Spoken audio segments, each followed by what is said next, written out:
1 2 3 فورسا نابولي. نابولي مدينة غير كل مدن إيطاليا، زحمة ومشهورة بالفوضى،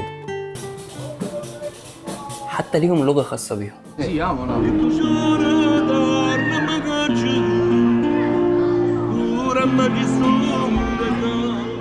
بس حقيقية ومليانة تفاصيل، كل شارع فيه قصة وكل بيت ليه حكاية مختلفة، وبيموتوا في الكورة وطبعا الأكل. هنلف شوارعها ونجرب أكلها ونحكي حكايتها بطريقة مختلفة. والدايت باظ يعني كده كده. انت ماشي في اسكندريه او في القاهره، في حواري القاهره، الموتوسيكلات بتعدي من اي حته، الشوارع ضيقه جدا، تبقى ماشي وتلاقي حد معدي من جنبك كده زي الفل. دلوقتي داخلين بقى الشنترو ستوريكو، زي كل شوارع نابولي الشوارع القديمه الضيقه. كميه العشوائيه هنا انا ما كنتش متخيلها، متعود ان في عشوائيه في روما بس مش للدرجه دي. الموضوع هنا كبر منهم قوي يعني، لسه الواحد بيحاول يتاقلم على الوضع. اي بيتزاريه هنا هتدخلها هيبقى عندها احسن بيتزا ممكن تاكلها في حياتك. في اماكن مشهوره هنجربها، بس طبعا لو انت دخلت في اي مكان، في اماكن كتير جدا هنا، ادخل اي مكان في نابولي هتاكل احسن بيتزا، حاجه معروفه يعني. مارادونا هنا بالنسبه لهم هو اهم حاجه في الدنيا. دول لعيبه نابولي الموسم ده عاملين بقى ان هم يكسبوا الدوري. لو كسبوا الدوري ان شاء الله هنيجي هنا نابولي ونحتفل معاهم بالدوري، بس يكسبوا بس ان شاء الله. حاجه عندهم هنا اسمها كوبو، بيبقى في ورق زي اللي هو بيديهولهم ده كده. في انواع كتير قوي من الكوبو ده، فمش عارف اجرب ايه فيهم. اللي هو بتاع الاسماك والحاجات البحريه دي ريحته حلوه قوي، انا مش بحب الاسماك قوي، فهشوف ايه اللي موجود فيه وممكن نجربه. ده يا جماعه المكان المشهور قوي بتاع الكوبو، هنجربه دلوقتي. هنجرب ايه فيه لسه مش عارف بصراحه، لسه مش عارف اقرر، فتعالوا نشوف ايه اللي موجود مع بعض. في هنا الحاجات اللي هي بتيجي من الارض، زوكيني، كوسه، وايج بلانت اللي هو البتنجان وحاجات من دي. هنا في اللي هو بتاع البحر، كاليماري وزيبوليني، حاجات كده من البحر كلها. مش عارف بصراحه اختار ايه. في حاجه اسمها تشيكن ناجتس، فممكن نجرب ده، مش عارف هيبقى حلو ولا لا. بصوا ده تشيكن ناجتس، في بطاطس بقى تحت. Ciao, vorrei ordinare un coppo, 5 pezzi.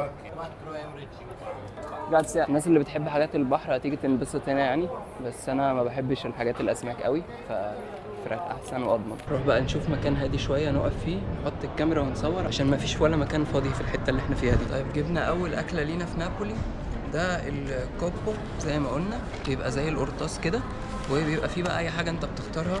انا اخترت الفراخ، هنجربها. حلوه ملحها زياده شويه، لكن هي بتبقى حاجه حلوه ان انت ممكن تاكلها وانت بتتمشى، حاجه في السريع كده، ما فيهاش كتير. هم 5 قطع ب 4 يورو ونص. طبعا الاسعار دي غاليه عشان الاماكن دي سياحيه. دي اول حاجه لينا ناكلها في نابولي، ولسه هنجرب حاجات كتير وانواع بيتزا كتير، فخليكم معانا. مارادونا في نابولي بالنسبه لهم اهم حاجه في الدنيا. في ناس كتير بتقول عليه ان هو الرب، استغفر الله العظيم يعني. دايما وانت ماشي في نابولي هتلاقي صور لمارادونا، جرافيتيز لمارادونا، ده واحد منهم.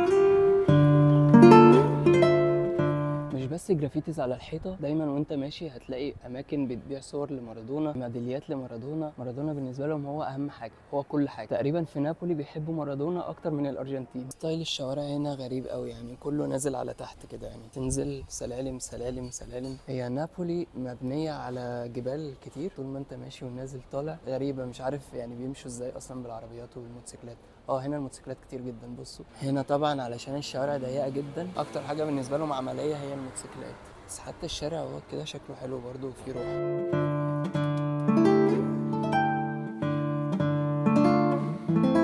تعبت من المشي وجيت اريح شويه هنا، مستني واحد صاحبي يجيلي. المفروض نروح نتغدى بس للاسف احنا متاخرين، لان الغدا هنا المحلات بتقفل الساعه 3:30. كل الاماكن، المطاعم، البيتزاريات، كل حاجه بتقفل الساعه 3:30، وبعد كده بترجع تفتح تاني الساعه 6. مش عارف هيبقى في مكان فاتح ولا لا، هنحاول نشوف يعني اي مكان يبقى فاتح ناكل فيه.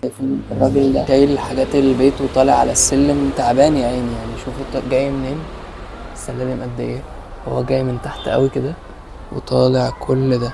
الموضوع صعب جدا ومتعب جدا يعني، مش عارف بصراحة هم عايشين ازاي هنا وبيجيبوا الصحة دي منين. انا طلعت سلم في روما قبل كده زي ده مرتين، كنت هموت، فربنا يديهم الصحة بصراحة. جينا الهوستل بتاعنا علشان نسيب الحاجات بتاعتنا، الشنط وكده، وبعدين هننزل تاني. معايا الباشمهندس احمد بالشامي، هنلف في نابولي مع بعض بقى. يا رب، يلا بينا. ايه يا اسطى ده 204 نطلع من ايه؟ اهي هنا. ايه الشغلانه دي؟ مين المهندس اللي عامل الحوار ده؟ ندخل نشوف الأوضة دي ب20 يورو في الليل. تعالوا بقى نشوف. 204 204 صح. خبط. دي السراير، هو سرير يعني، سرير وحمام، واللوكر تحت لو عايزه من غير فلوس ببلاش، وب20 يورو في الليل، عشان بس الفترة دي هو غالي شوية. المكان ده نضيف شوية يعني، مش قوي بس نضيف، خصوصا ان احنا في فترة الايستر ودلوقتي موسم الدنيا غالية يعني. ده شارع صغير كده دخلنا فيه من الحواري الصغيرة بتاعت نابولي. بس شايفين الشوارع الضيقة الجميلة، بيتزاريات يمين وشمال فارشين في كل مكان كده. هم محافظين جدا على الهوية بتاعت البلد، على الشوارع القديمة، على الأرض اللي معمولة بالطريقة القديمة دي، فمديالها روح حلوة أوي كده.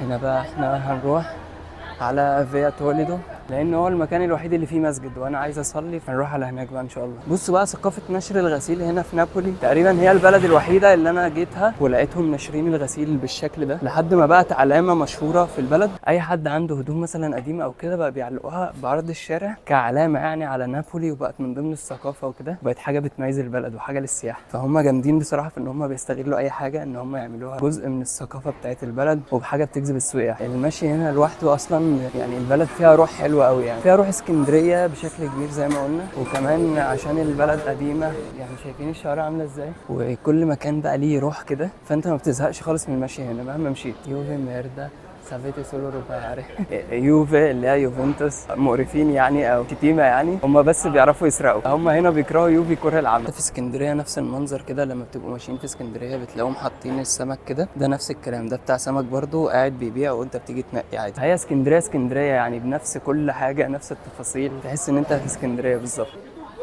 Sì, come ti chiami? Ma di che canale sei? Il mio nome è Mohammed. Come ti chiami tu? Vinci. Ciao. Ciao, sono Mohammed. Faccio vedere su YouTube. Volevo sapere se è possibile fare la margherita io. È possibile? Sì. Possiamo farla? Sì.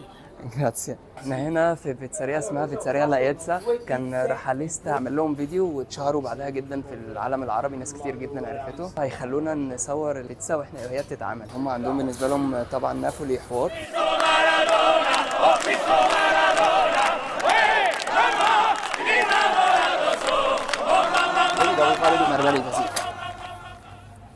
نقلبها وبعدين نعملها يعني من ناحيتين così. Ok, bravo. Una qua e giri. Ok. mettiamo la salsa. هنحط دلوقتي الطماطم الصلصه، حطينا معلقه هنحط نص معلقه così. Sì. نحط الموتزاريلا. Bravo. جراتس. يعني ايه، هو انا مش شاطر قوي بس بنحاول. بازيليكو. quanto? Senti me, quanto ne vuoi? 2 3. Giro olio. Oh, Qua, è fa niente. troppo. Non fa niente, fa niente. Ora mettiamola al forno, eh. Poi mettiamola insieme. Ora tira. بصوا بقى في ثواني، تاخد 90 ثانية وبتكون جاهزة. اوه بس برافو. بعد ما عملنا البيتزا كلناها، كانت حلوة جدا عجبتنا جدا، لكن للأسف كان في مشكلة في الميموري ومعرفتش اطلع الفيديوز، لكن تعتبر من أحسن البيتزات اللي كلتها في إيطاليا من ساعة ما جيت. شكرا لايتزا، وإن شاء الله هنروح تاني ونصور تاني ونعوضهم عن الفيديوز اللي راحت. بعد البيتزا وبعد الأكل لازم نشرب قهوة. للأسف الشامي مش بيشرب قهوة، ودي حاجة طبعا تعيبه لأنه عايش في إيطاليا وما بيشربش قهوة، دي حاجة مش صح. هنا بقى مكان تاني اسمه جاليريا أومبرتونو، زي الجاليريا أومبرتو اللي موجودة في ميلانو، زي شوبينج مول كده على حاجة أثرية شوية. بعد ما كنا البيتزا قلنا نيجي نحلي بقى، جينا مكان اسمه دي ماري في جاليريا أومبرتو 1، ده مكان مشهور قوي، فجينا عشان نجرب حاجة هنا مشهورة من الحلويات بتاعت نابولي المشهورة جدا، اسمها سفولياتيلا. بتبقى بالمنظر ده كده، نجربها. هي طالعة سخنة جدا، شكلها هشة كده شوية، هم حاطين عليها سكر، شكلها فيها كالوريز كتير قوي. انا اصلا المفروض اعمل دايت، بس بعد الرحلة دي المفروض اروح مش اقطع سكر، اقطع اكل تماما، بس يعني خلينا نجرب، هي رحلة وخلاص مش مشكلة. اتبهدلنا سكر، بس هي من فوق كراستي شويه كده، محشيه من جوه حاجه تقريبا زي نوع جبنه او حاجه كده، انا مش عارفها بصراحه، بس هي مديه كده سنه اكن فيها قرفه وعليها السكر. حاسس ان هي من غير السكر كانت هتبقى احسن بصراحه، ممكن نديها مثلا 7 من 10. هنخلي بقى الشام يجرب ونشوف ويقول لنا رايه. بسم الله الرحمن الرحيم. فعلا فيها قرفه، سكر فعلا مبهدله، بس هي محطوط فيها طعم برتقال، بس يعني طعمها كويس. ما كانش بس المفروض السكر بالكميه دي الصراحه، هي اوريدي من غير سكر مسكره وطعمها مقبول يعني، والقرفه كمان طعمها باين فيها قوي يعني. 7 8 كده من 10. اتفقنا يا جماعه في التقييم 7 من 10، بس تمام يعني مش وحشه، هي تتاكل بس مش كل يوم. والدايت باظ يعني كده كده. بقى ده ممشى بيودي على البحر، يبقى الفيو ده بتاع الجبل اللي هناك ده جميل قوي، يبقى المركب اللي زي البلد اللي هناك دي المركب دي كبيره قوي يا جماعه، لما تقربوا منها بتحسوا ان هي يعني بجد بلد كامله، حاجه ضخمه يعني. يا جماعه الشارع ده في اسكندريه، ده في البطاش، احنا في البطاش بالظبط يا جماعه، عادي جدا. على يميننا مكتبه اسكندريه عادي خالص. هنا في نابولي برضو كل ما تتزنق اطلع على الكورنيش، نفس الكلام بالظبط اكنك في اسكندريه بس بيتكلموا ايطالي، مفيش اي فرق. بصوا يا جماعه الفيو، دي بقى المينا. شوف الطبيعه صح. بص يا متر المينا، وعاملين لهم هنا ملعب تنس، ملعب كوره، وعاملين لهم خيام تقريبا دي زي حاجه للاطفال او كده. ممكن تنزل من تحت من السلم اللي احنا شفناه ده، هينزلك هنا كده، وممكن تطلع من فوق تمشي فوق كده طوالي، اتفرج بقى على البحر من فوق، منظر الجبل مع البحر مع المينا حلو قوي بصراحه، مع الغروب كمان جميل. جينا هنا بقى على الشط، شايفين بقى المنظر حلو قوي. بصوا دي قلعه اسمها كاستيل نوفو، وهنا بقى المينا، بس الفيو من هنا حلو قوي. دي بالنسبه لي محطه الرمل، هي ناقصه بس التمثال اللي هو بيبقى في الاول ده، وورا كده تلاقوا كنتاكي وجاد، تلاقوهم ورا كده جوه. وصلنا دلوقتي واحده من اكبر معالم نابولي، ده اسمه بياتزا البيليبيشيتو، مكان مشهور جدا. وفي كمان جنبه كافيه اسمه جامبرينس. جامبرينس اللي هناك ده من اشهر الكافيهات هنا ومن اقدم الكافيهات هنا، كافيه قديم جدا. المكان طبعا كبير جدا جدا جدا، وهي شكلها تحفه يعني. الناحيه التانية بقى في مبنى كده، أنا مش عارف المباني ايه دي للاسف، بس يعني اللي يعرف يقول لنا في الكومنتات.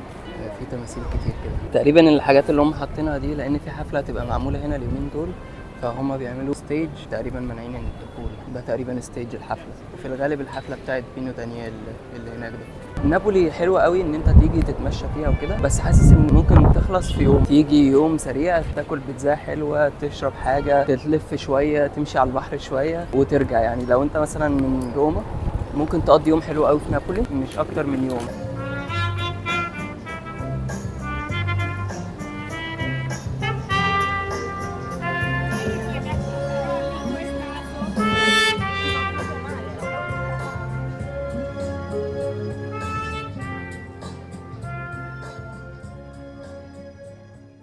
صباح الفل. تاني يوم في نابولي، صحيت الصبح علشان اخد القهوة بتاعتي وطلعت على السطح بتاع الهوستل. بعدين شفت حاجة غريبة جدا، لقيت عندهم برج حمام شبهنا في كل حاجة، حتى في تربية الحمام شبهنا. فنابولي هي تعتبر مصر في كل حاجة تقريبا، يعني هي أكتر بلد شفتها قريبة لينا في كل حاجة. ده بقى السطح بتاع الهوستل بتاعنا، لو مثلا عايزين تقعدوا تاكلوا حاجة على السطح فوق، تشربوا قهوة، حد يدخن، لأن التدخين هنا ممنوع في إيطاليا في أي مكان عام أو في الأوض أو كده، فاللي عايز يطلع يدخن بيطلع بقى فوق هنا على السطح يدخن وينزل تاني. المكان حلو بصراحة.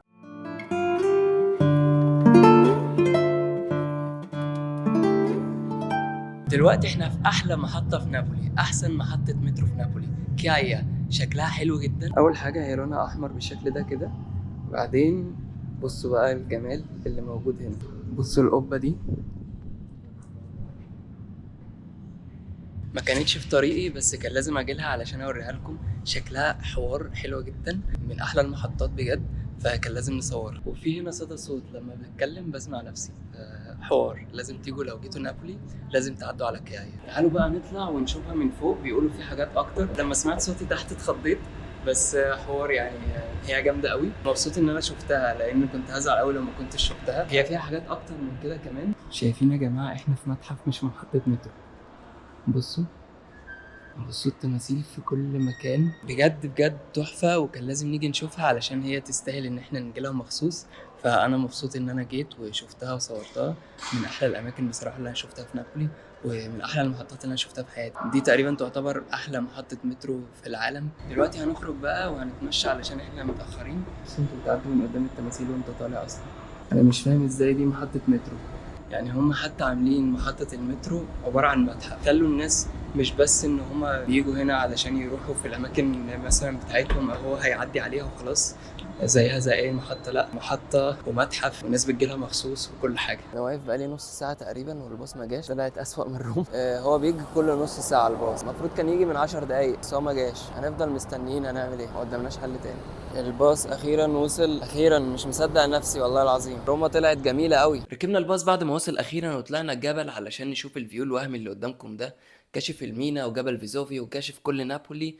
كان نفسي اقضي اليوم كله فوق، لكن كان لازم انزل عشان نكمل.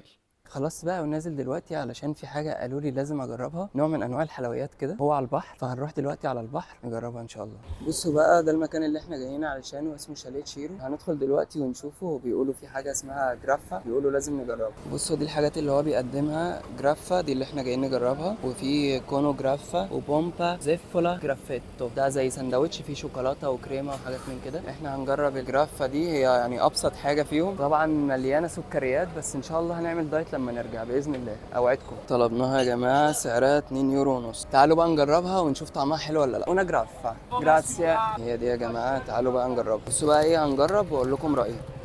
طعمها حلو قوي، حاسس ان انا اكلت حاجه زيها في مصر، طريه كده، والسكر المره دي مش زي المره اللي فاتت في الاسفولياتيلا. السكر المره دي مديها طعم حلو قوي. في منها نوع بالنوتيلا، بس حسيت النوتيلا تبقى تقيله قوي على الصبح كده. هي حلوه وحاجه في السريع. 2 يورو ونص، فيعني مش غالي قوي ومش رخيصه قوي، بس تستاهل التجربه. نسينا ناخد صوره للانستجرام. بس بقى تخيل يبقى ده الباص وده الفيو بتاعك، احلى باص في الدنيا. في نابولي بيقولوا عندهم اجمل محطه مترو في العالم واجمل محطه باص في العالم. هنا احنا قدام اجمل محطه باص في العالم، مكتوبه كده على جوجل لا فيرماتا ديلاوتوبوس بيو بيلا ديل موندو، يعني احلى محطه باص في العالم. ليه بقى؟ تعالوا نشوف. دي محطه الباص وده الفيو بتاعها. شايفين الفيو بتاع محطه الباص عامل ازاي؟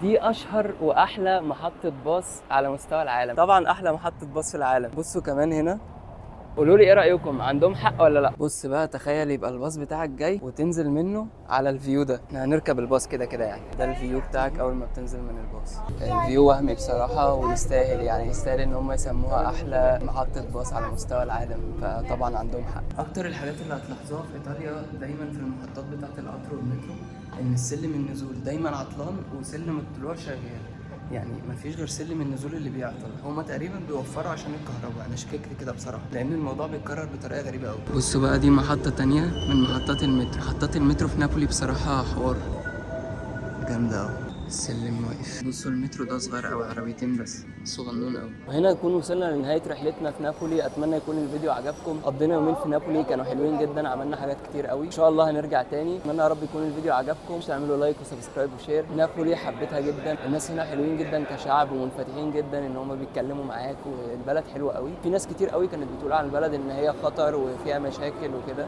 انا ما شفتش الكلام ده خالص. نابولي جراتسا ساي، alla prossima. Ciao.